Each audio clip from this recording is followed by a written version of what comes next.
I'll show you how to replace a back on your Galaxy S8 Active, and then I'll show you how to replace your camera glass too. So, and power button too. So you can do it at once, everything, if you need to. So first of all, you need to heat it up.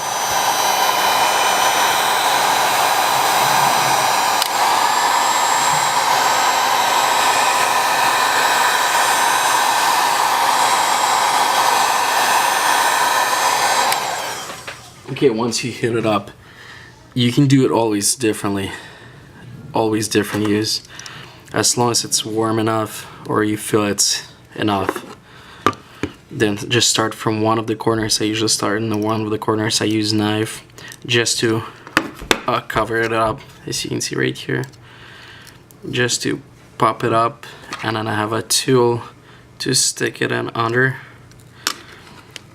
And once you stick it in, you can just go all the way around.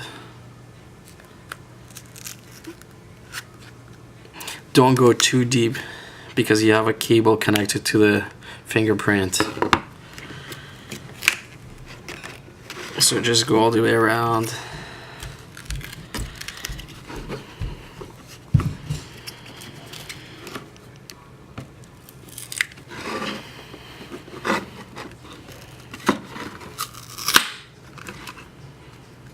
Careful, because you still have a cable right here connected. As you can see right there, it's connected on this side. Right here, you'll need to disconnect as soon as you remove the back glass.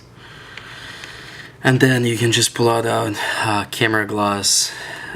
All you need to do, just heat it up, and it's gonna come out. As you can see right here, it's pretty much glued. You can just buy a new piece, and then fingerprint, you can replace it at the same time if you need to. And then if you need to remove the replace the back cover, you'll need to swap this stuff over to a new one. Same thing, you just peel it off. It's on glue pretty much, just like the back cover, and then remove to install to your new back glass, and just stick it back in. First of all, you just need to connect the fingerprint. Make sure it's connected before you're gonna stick everything back in. Here it is. It's really easy to replace. Make sure everything is back original. Thanks for watching. Bye bye.